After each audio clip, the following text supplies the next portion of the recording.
It's Saturn's day. Saturn is a good day to work with Hecate, or Hecate, however you wish to pronounce her name. And I also work with Lucifer in all of his guises. I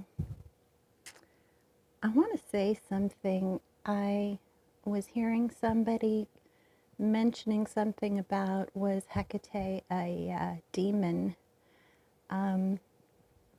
She's considered a dark goddess. I have never heard of her being considered a demon, but why does it matter? If you feel drawn to somebody, work with them. Don't be afraid. I've mentioned this before, but I think a lot of our belief systems are so ingrained in Christian thinking, organized religion, whichever one it may be.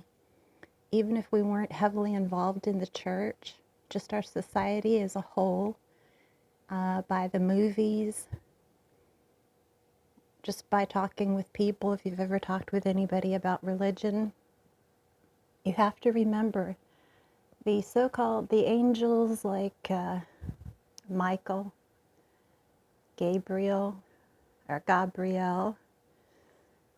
Raphael, Ariel, those are specifically to do God's bidding, not our bidding.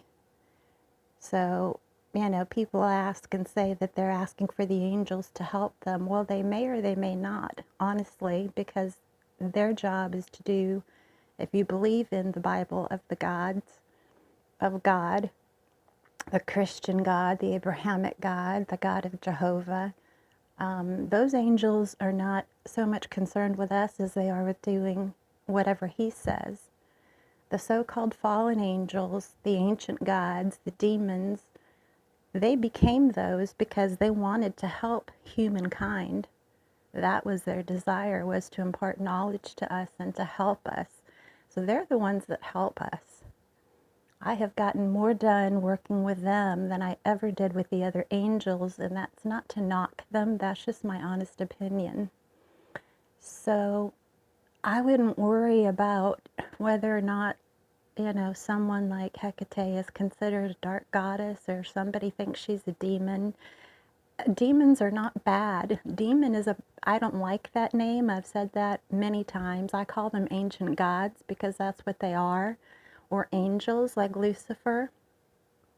He was the most handsome, beautiful angel that played music.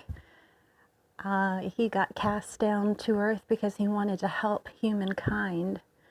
There's nothing bad about that. We need enlightenment and we need help, especially in this day and time. So I'm more than happy to work with Lucifer as opposed to some other angel, although I've worked with the archangels before as well, and I believe they have helped me somewhat, but for the most part, as I said, these ancient gods, fallen angels, demons, which to me, I don't particularly like that name, they're here to help us. So I wouldn't, we need to really let go of the fear, the old way of thinking, the thinking that we see in the horror movies, which is ridiculous. They don't appear that way. There's nothing to be fearful of. They're here to help. So I hope that that helps anyone who has had any fear or trepidation about maybe working with certain goddesses or gods for fear that they're working with something evil. To me, it's all about intention. Like I said before, they're like us. Yes, they can be light and they can be dark. Same as we can be light or we can be dark. We can be good. We can be bad if you want to use those terms. We can be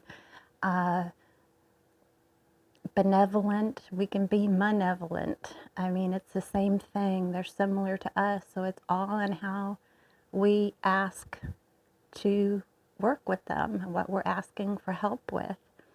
On Saturday, Saturn's Day, it's a good day to remove obstacles.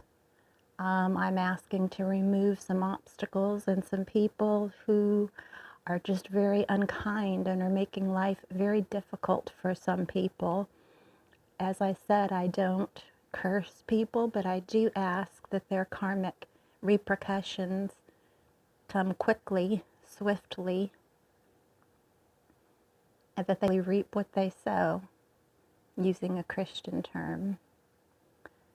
But Satan, Lucifer, Belial, Lilith, I ask each one, and I have their cards here, that they help me. And this is a prayer that I use, and there's nothing evil about it whatsoever. I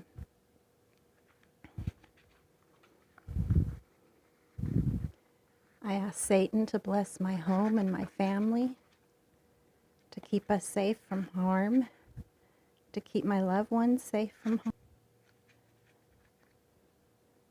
I ask Lucifer to wrap his wings around me, to give me illumination, to let me feel his presence and his love. I ask for Belial to open up the doorway and the pathway to get me on the right path and to walk through the right doors that are best for me. And for Lilith to bless my creations and to know self-love. So it is done. Now, there's nothing evil about any of that. My intentions are not evil. They are not evil. I would not work with something that is evil. They love animals. They love anything of the earth because they are of the earth. They're here on the earth to help us. Our earth needs help. And the two cards that I drew today was the five-fingered grass.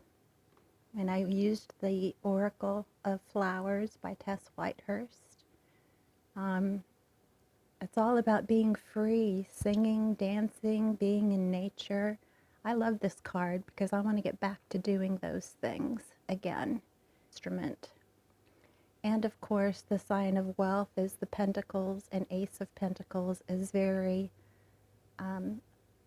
earth-centered, material-centered, money-centered. That's also something, especially right now, that's very important to a lot of people.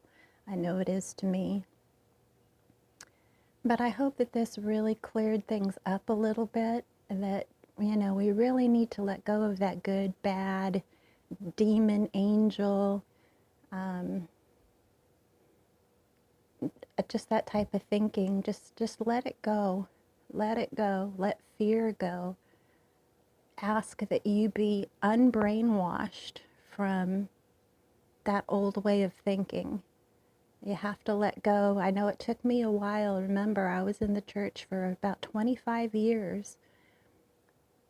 It took about a year, I think, if I remember correctly, you know, to really let go of the fear of sinning, the fear of going to hell, the fear of doing something wrong. That's so ingrained. They ingrain that in you because when you're fearful, you don't think for yourself. You follow somebody else because you don't want to do the wrong thing, because you're scared. They make it so where you're not supposed to read anything other than the Bible or Christian authors. You're not to be friends with people. They say that you're of the light and everybody else is going to hell and sinful and dark and evil, so they make you not want to talk with people who don't believe as you do. This is very strong, and some people may not like it, but to me that's very cult-like. That's what cults do. They take away your reading material, so you're only reading their material. They take you away from your family. They tell you to disown your family. Christians don't go that far, most of them anyway. But they do tell you, that light and dark should not mix. So, and of course, the light is you if you're a Christian or in the Abrahamic religion, whatever that may be, and everybody else is in the dark. They're all being deceived, they're all being lied to. That's what they tell you. You have to let go of that thinking. That's incorrect. Everybody is worthy. Everybody can be enlightened. For the most part, most people are good. Some are not. Some have bad intentions. That's where we need to use discretion. And yeah, there's some people we shouldn't hang out with, but that's because maybe they're always negative or drama-filled or gossiping, that sort of thing, not their belief system. If they're respectful of you, if they're kind, if they're doing their best, that's all we can ask of anybody, no matter what their belief system is. So I hope I've made myself very clear. So please let go of the fear. Listen to whoever is calling you, whoever you feel drawn to. It's going to be okay. Today, dark blessings to you. Thank you.